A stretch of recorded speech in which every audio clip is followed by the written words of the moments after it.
Hello, everyone. Firstly, I would like to start off with some questions.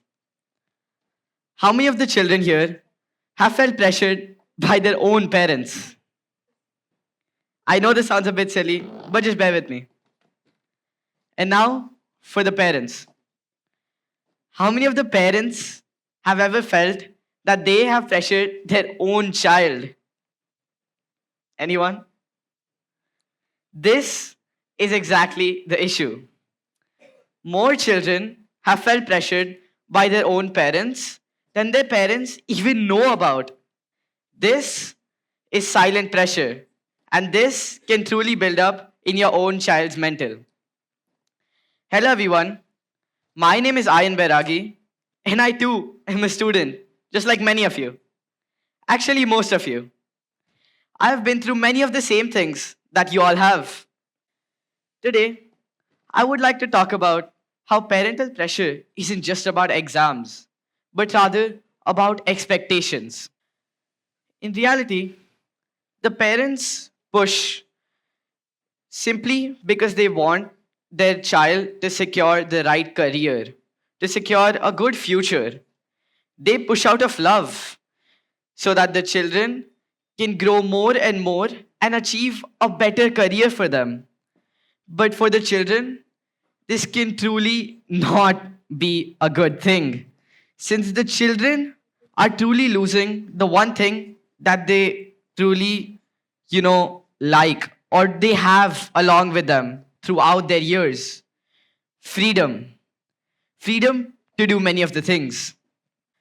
Now, let me show you one of the graphs or a survey that I have made with some of my friends, a close group of friends.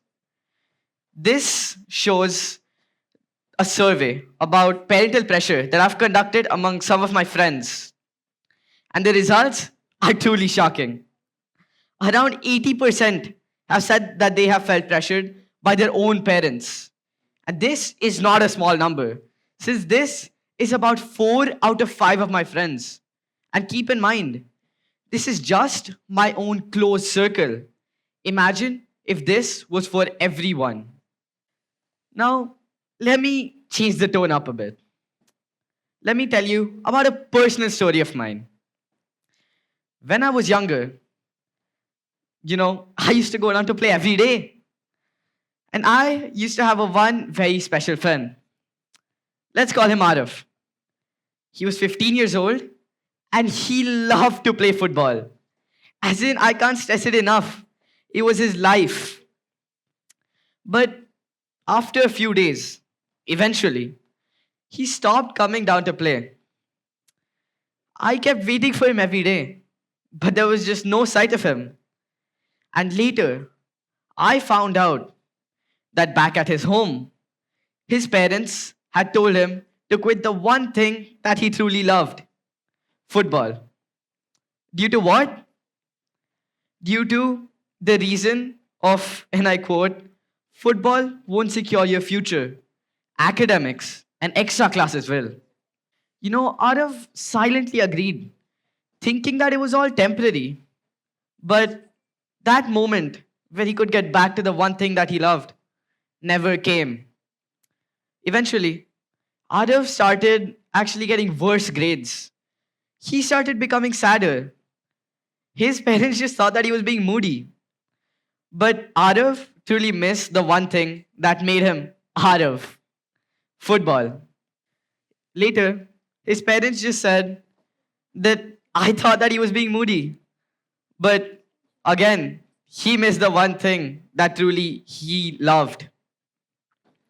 Okay, now to back up all of these bold claims I've just made, let me give you some statistics.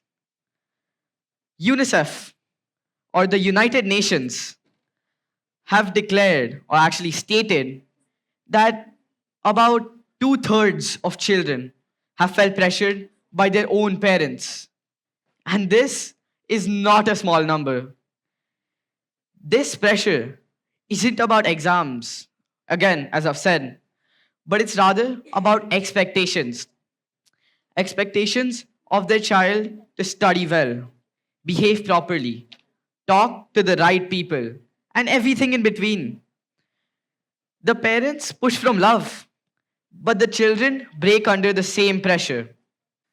So, at the end of the day, what is the solution to this major issue? Well, actually, it's not to stop expecting, since that same expectation is what makes the students or your own children thrive. Expectations are what make your children get better and better grades, better and better marks, making them grow more and more, eventually securing that bright future. But it's rather to expect differently. Instead of expecting perfection and asking, why not full marks? Why not this? Why not that? He got it better than you, so why can't you? You could ask and encourage betterment or effort and ask, was that your best try? If that wasn't, what steps can you take to achieve that full mark? Again, encourage betterment so that the child themselves realize that they can do better by themselves. When a child realizes that they can do better, the child blooms or the cocoon blooms into a butterfly, a beautiful butterfly.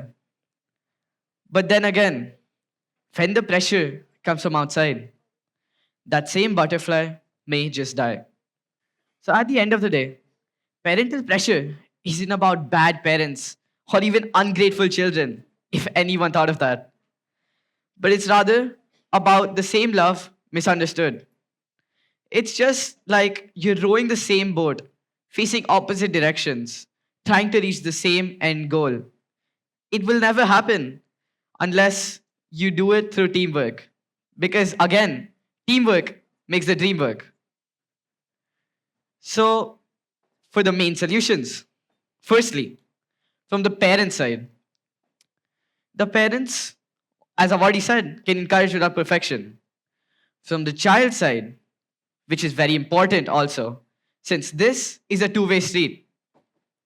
The child has to communicate their heart out, communicate about everything. Since this communication is what helps both parties understand the same goal and decide upon the same steps so that they can get the same career, achieve the right career through the same steps and through teamwork. And from the school side too, they can help. The school can host some talks about student health or student well being, and also some one on ones about the careers, about the students' careers, choosing the right career in terms of their hobbies and also careers that are very achievable. So let's turn this pressure into partnership and fear into trust. Because real success is what blooms out of love and affection rather than control. Thank you.